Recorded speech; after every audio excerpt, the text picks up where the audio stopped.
하나님 말씀 함께 보겠습니다. 함께 보실 하나님 말씀은 역대상 18장 1절에서 17절까지입니다.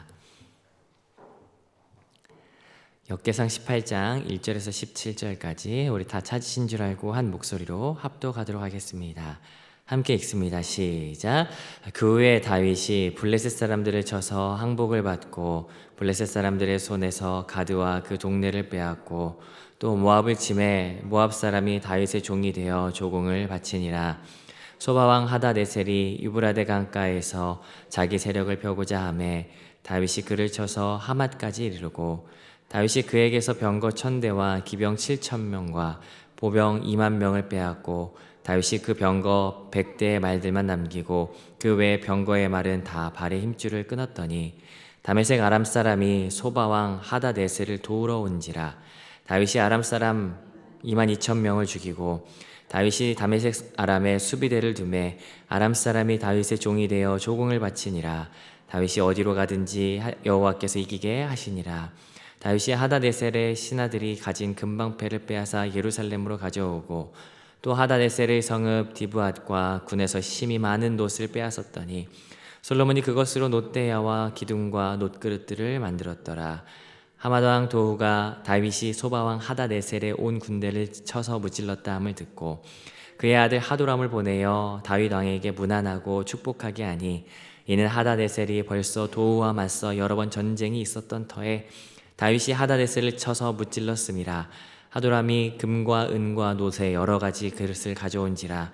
다윗 왕이 그것도 여호와께 드리되 에돔과 모압과 암몬 자손과 블레셋 사람들과 아말렉 등 모든 이방 민족에게서 빼앗아 온 은금과 함께하여 드리니라. 스루야의 아들 아비새가 소금 골짜기에서 에돔 사람 18,000명을 쳐 죽인지라. 다윗이 에돔의 수비대를 두매 에돔 사람이 다 다윗의 종이 되니라. 다윗이 어디로 가든지 여호와께서 이기게 하셨더라. 다윗이 온 이스라엘을 다스려 모든 백성에게 정의와 공의를 행할세. 스루야의 아들 요압은 군대 사령관이 되고 아일루스의 아들 여호사밧은 행정장관이 되고 아이두베 아들 사독과 아비아다의 아들 아비멜렉은 제사장이 되고 사워사는 서기관이 되고 여호야다의 아들 브나야는 그렛 사람과 블레셋 사람을 다스리고 다윗의 아들들은 왕을 모시는 사람들의 우두머리가 되니라. 아멘. 우리는 역대기를 함께 묵상하는 중입니다. 특별히 역대기 가운데서 부각되어진 이 다윗의 이야기를 함께 살펴보는 중인데요. 하나님께서는 다윗에게 내가 너와 영원한 언약을 맺겠다라고 말씀하셨죠. 다윗이 무엇을 했기 때문이 아니라 그저 하나님께서 다윗을 기뻐하셨기 때문에 내 이름을 존귀하게 할 것이고 그리고 내 백성을 이제는 한 곳에 심을 것이며 내 모든 대적이 너에게 복종하게 될 것이고 그리고 너를 위하여 한 왕조를 세우겠다. 내 후손에 대한 복 그리고 후손에서 이 메시아가 날 것에 대한 예언까지 함으로써 하나님께서 다윗에게 복을 허락하셨던 것을 우리가 어제까지 함께 살펴보았습니다.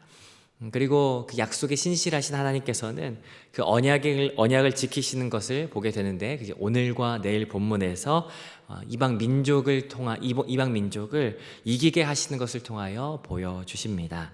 오늘 역대상 18장은 4개의 단락으로 나눠서 살펴볼 수 있을 것 같습니다. 어떤 대상들과 이렇게 전투를 하느냐에 따라서 나눌 수가 있는데 1절부터 4절까지는 이 블레셋 그리고 모압 소바와의 싸움이 있고요.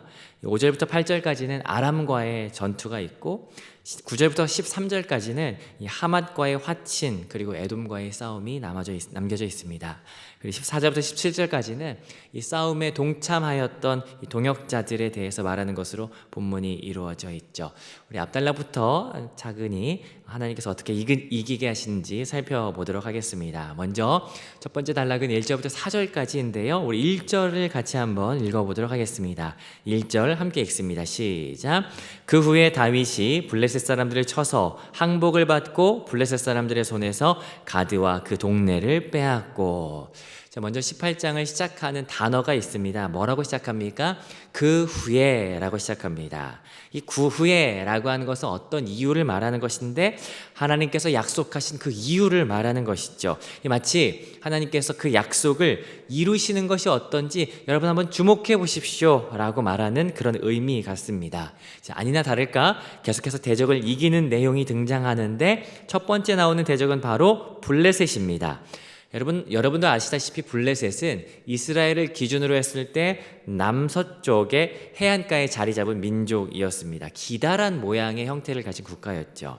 이미 출애굽 때부터 이 사울 때까지 이스라엘에게 굉장히 시시때때로 어려움을 줬던 민족입니다. 이 대표적으로 기억하실 겁니다. 골리앗의 나라, 이 블레셋이었죠. 그런데 그 블레셋도 이제는 다윗 시대에 가서 거의 끝을 보게 되는 것 같습니다. 1절에 뭐라고 말하냐면 항복을 받았다. 가장 골칫거리였던 블레셋이 하나님으로부터 해결받게 되는 이 사건을 보게 되죠. 자, 그 다음을 보니까 등장하는 나라가 2절 같이 한번 읽습니다. 시작. 또 모압을 치매 모압 사람이 다윗의 종이 되어 조공을 바치니라. 모압입니다. 모압은 이스라엘 기준으로 해서 남동쪽에 있어요. 그런데 그 모압도 쳐서 다윗의 종이 됐다. 조공을 바쳤다. 지금 이스라엘 주변에 있는 국가들이 하나하나 이스라엘에게 복종하게 되는 것을 보게 되죠. 하나님께서 언약을 성취하시는 것을 보게 됩니다. 자, 그리고 3절인데요. 3절 우리에겐 조금 낯선 지역이 등장합니다. 자, 3절 같이 읽습니다. 시작. 소바왕 하다데셀이 유브라데 강가에서 자기 세력을 펴고자 하매 다윗이 그를 쳐서 하맛까지 이르고, 이 소바라고 하는 나라는 이스라엘의 북쪽에 위치한 나라입니다. 근데 이 소바가 당시에 신흥 강국으로 굉장히 위세를 떨치려고 했던 때 같습니다. 보니까 3절에 더 위쪽이었던 유브라데 강가에 가서 자기의 세력을 펴려고 한다. 이 자기의 세력을 펴다라고 하는 말은 직역하면 자기의 영토라는 것을 주장하려고 한다라고 하는 의미이죠. 그럼 지금도 그렇지만 간혹 이 국가들이 분쟁할 때에요, 그 분쟁 중에 가장 대표적인 것이 뭐냐면 이 애매한 위치를 선점하고 나서 여기 우리 땅이야 라고 이렇게 이야기하는 것. 여러분, 이런 것이 분쟁 가운데 대표적인 것이죠. 지금 소바가 그것을 하려고 한다는 것이에요. 근데 중요한 것이 있는 게 뭐냐면은 여기 우리 땅이야 라고 말하는 건요, 웬만한 강대국 아니면 그런 소리 못합니다. 약소국이 여기 우리 땅 그러면 오히려 더 크게 당할 수도 있습니다. 자, 그러면 이 소바라는 나라, 소바는 먹는 게 아닙니다. 초바라고 부르는 게 더 좋은데, 이 나라가 국경을 넓히고 더 강해지려고 하니까 다윗이 어떻게 하는 거예요? 그를 쳐서 하맛까지 이르렀다. 보면 다윗이 지금 고대 근동의 질서를 잡고 있는 경찰 역할을 하고 있는 거죠. 소바가 뻗어나가려고 하니까 그걸 막아버리는 겁니다. 자, 그리고 4절이에요. 4절 같이 읽습니다. 시작. 다윗이 그에게서 병거 1000대와 기병 7000명과 보병 2만 명을 빼앗고 다윗이 그 병거 100대의 말들만 남기고 그 외의 병거의 말을 다 발에 힘줄을 끊었더니, 그 병거 1000대라고 이야기해요. 이 병거는 대부분 병거 한 대당 말 2마리가 이렇게 배치되어 있죠. 그러니까 병거 1000대면 말 2000마리인 거예요. 기병은 이제 말을 타는 이제 싸움하는 기병이니까 7000명, 보병 2만 명을 어떻게 했냐면 빼앗았다라고 이야기합니다. 빼앗다라고 하는 말은 달리 말하면 사로잡은 거예요. 이걸 어떻게 하냐면 병거 100대, 그러니까 100대니까 말 200마리죠. 200마리 말만 남기고 나머지 말은 발 뒷굽의 힘줄을 다 끊어버렸다라고 이야기하죠. 여기서 우리가 알 수 있는 것 두 가지가 있습니다. 첫 번째, 다윗이 강력했다. 여러분 그거 아십니까? 이스라엘의 무기 변천사를 이렇게 살펴보면요, 이스라엘은 주변국보다 항상 무기가 굉장히 늦습니다. 문명이 늦어요. 병거, 기병 이런 무기들은요 거의 사실은 지금 말하면 탱크나 전차에 가까운 건데, 이스라엘의 병거나 기병이 이렇게 배치되는 때는 솔로몬 때나 가서야 배치됩니다. 그러면 지금 다윗은 보병만 데리고 가서 싸우는 것으로 볼 수가 있는 거예요. 이건 거의 상대가 안 되는 게임이죠. 그럼에도 불구하고 이 모든 이들을 사로잡을 만큼 굉장히 다윗이 강력하다. 다른 말로 말하자면 하나님께서 이길 수 없는 싸움임에도 불구하고 이기게 하시는구나 라고 하는 것을 알게 됩니다. 그리고 알게 되어진 것 두 번째 하나가 더 있죠. 다윗이 신실하다. 왜냐하면 여러분 사로잡았대요. 사로잡았다면 어떻게 쓸 수 있습니까? 군사력으로 쓸 수 있습니다. 그런데 다윗이 그렇게 하지 않죠. 왜냐하면 하나님께서는 신명기 17장 16절에 분명히 말씀하셨어요. 왕들은 말을 많이 두지 마라. 그러니까 말을 많이 하지 마라가 아니라 타고 다니는 말을 많이 두지 마라. 왜냐하면 자기 군사력을 의지하지 않고 그 말이 많으면 분명히 자기 군사력을 의지할 텐데 말 두지 말고 너희가 하나님을 의지하기 위함이다 라고 말 많이 두지 말라고 하셨어요. 그렇다면 다윗이 다 취할 수 있음에도 불구하고 취하지 않았다, 발의 힘줄을 다 끊었다라고 하는 것은 하나님을 의지하는데 방해가 됐기 때문이다. 다윗이 신실하다라고 하는 것을 알게 되죠. 자, 그렇게 블레셋, 모압, 소바를 다 쳤는데 두 번째 단락 5절부터 8절까지인데요. 5절 같이 한번 읽어보겠습니다. 5절 함께 읽습니다. 시작. 다메섹 아람 사람이 소바왕 하닷에셀을 도우러 온지라 다윗이 아람 사람 2만 2천 명을 죽이고, 근데 사건이 하나 발생합니다. 이 소바 옆에 아람이라고 하는 나라가 있었는데 이 아람이 다윗이 저 소바를 치는 거 보고 야 이거 안 되겠다, 이거 그냥 내버려뒀다가는 우리도 위험해지겠다라고 싶었는지 이 소바를 돕기 위해서 병력을 급파합니다. 근데 그 병력도 만만치가 않았어요. 근데 다윗이 어떻게 합니까? 2만 2천 명을 모두 이기고 말았다. 근데 거기서 그치지 않고 6절 읽어보겠습니다. 시작. 다윗이 다메섹 아람에 수비대를 두매 아람 사람이 다윗의 종이 되어 조공을 바치니라. 다윗이 어디로 가든지 여호와께서 이기게 하시니라. 다윗이 다메섹 아람에 수비대를 두었다. 수비대라고 하는 말은 주둔군, 내칩이라고 하는 주둔군을 의미하는데요. 여러분 한번 생각해 보십시오. 다른 나라의 군대가 우리나라에 들어와 있다? 여러분 이건 위협 중에 가장 큰 위협입니다. 당시에 아람은 강대국 중에 하나였어요. 그럼에도 어떻게 됐다고요? 다윗이 주둔군을 배치할 수밖에 없었고 아람은 그 주둔군을 받아들일 수밖에 없었다. 다윗의 종이 되었고 조공을 바쳤다라고 이야기합니다. 물론 소바도 조공을 바쳤습니다. 7절 8절 제가 읽어보겠습니다. 다윗이 하닷에셀의 신하들이 가진 금방패를 빼앗아 예루살렘으로 가져오고 또 하닷에셀의 성읍 디브앗과 군에서 심이 많은 놋을 빼앗았더니 솔로몬이 그것으로 놋대야와 기둥과 놋그릇을 만들었더라. 소바왕 하닷에셀의 신하들이 금방패를 예루살렘으로 가져왔습니다. 8절에 많은 놋을 취했답니다. 그런데 이걸 어떻게 쓰냐면 훗날 솔로몬이 이것을 성전 짓는데 사용했다라고 이야기하죠. 이를 통해서 알 수 있는 것 한 가지가 더 있습니다. 지금 다윗은 단순히 전쟁하는 것에 그치지 않는구나, 하나님의 성전을 지을 이 재료들을 하나하나 모으고 있구나라고 하는 것을 알게 되죠. 자, 그런데 여기서 끝나지 않습니다. 9절부터 13절까지가 세 번째 단락인데 이 소바에게는 이 아람이 친한 국가로 같이 이렇게 동맹국으로 있었다면 적대적인 국가도 있었던 걸 보게 됩니다. 그건 하맛이라고 하는 국가였는데요. 이 하맛이 등장해서 9절, 10절 같이 한번 읽어보겠습니다. 시작. 하맛 왕 도우가 다윗이 소바 왕 하닷에셀을 온 군대를 쳐서 무찔렀다함을 듣고 그의 아들 하도람을 보내어 다윗 왕에게 문안하고 축복하게 하니 이는 하닷에셀이 벌써 도우와 맞서 여러 번 전쟁에 있었던 터에 다윗이 하닷에셀을 쳐서 무찔렀음이라. 하도람이 금과 은과 놋의 여러 가지 그릇을 가져온지라. 이 하맛 왕 도우가 다윗이 소바를 이겼다라고 하는 소식을 듣고 어떻게 하냐면 금과 은과 놋 여러 가지 그릇을 가져왔다. 어떤 의미입니까? 이스라엘에게 다윗, 난 너네랑 친하고 싶어. 내가 옛날에 이 하닷에셀에게 정말 많이 깨졌었는데 야 너희가 그 소바 이긴 거 너무 환영해라고 하는 그런 의미로서 조공을 가져오죠. 어떻게 하냐면 그 가져온 조공을 어떻게 하냐면요. 11절 같이 읽어봅니다. 시작.